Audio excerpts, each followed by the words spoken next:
Hello there, the bearded burbler from down there. Today I'm actually sitting inside a very old church. It was built in 1848. It was built on the Brickenden Estate as part of the administration to the convicts.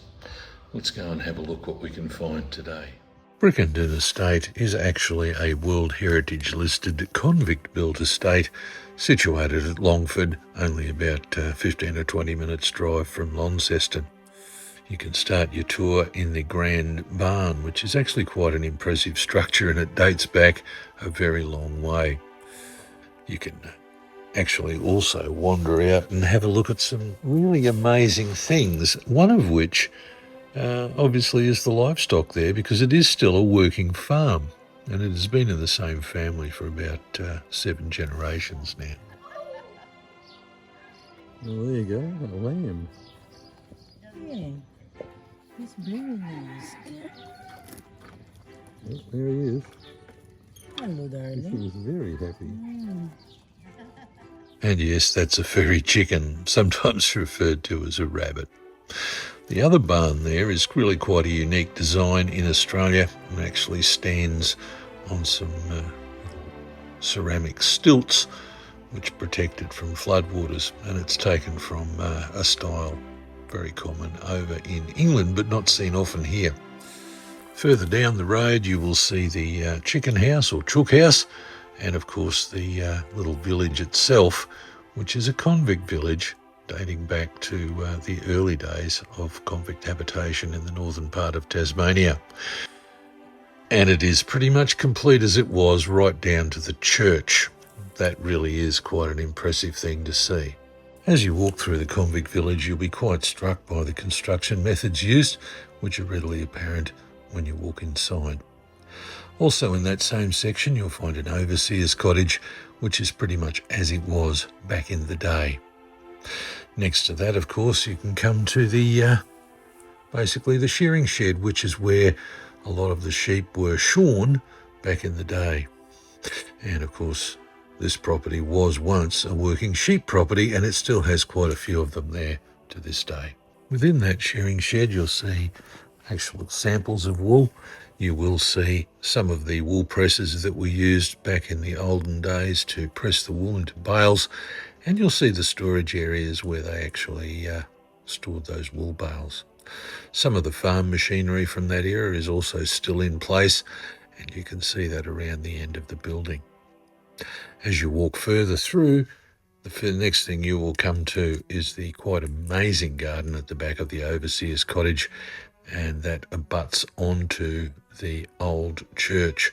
Now, of course, in convict times, it was necessary for anybody using convict labour to actually minister to the souls of the convicts, as well as their health and well-being. And so a church was mandatory, where they could attend church on a Sunday. That quaint little church still retains its original pews and stained glass windows, and it's really quite impressive to see. The windows overlook the main yard, and further down from there is the dairy, the cook house, and a little bit further down again you'll find the blacksmith's area. Of course, the blacksmith shop was where they forged a lot of the iron and steel implements needed to run a premises like this, including the bands that went round the wagon wheels, the hoops that used to hold the barrels together, and things of this nature, even down to horseshoes. The forge is cold these days, but of course it is still there, along with many of the other things associated with that. Looking around the bottom of the area, you can actually see the walkway that leads across to Woolmer's estate, which is on the other side of the river, and was actually part of the same family group, although not the same owners. Certainly as you walk around this area, you will find some amazing things, some quite interesting sights, and it is still, of course, a working farm. I mean, it's the 7th generation of owners that still own it to this day. Merit has found that quite interesting. As you go across the other side of the road, you can actually see something else that is very impressive, and that is the actual Brickenden family gardens which surround the main homestead. And these themselves have been maintained this way for over 100 years. And being spring when we went there, You'll see all of the flowers and everything coming out along this magnificent property. So for anyone with a background in horticulture or an interest in horticulture, certainly go and have a look at the formal gardens at the main Brickenden house.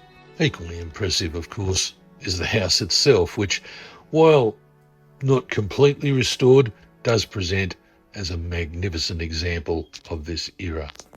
And it is like stepping back over 100 years in time. How's that serenity? Look at that. And that completes our whistle-stop tour of Brickenden Estate. Certainly something that I would recommend anyone visiting Tasmania come and see.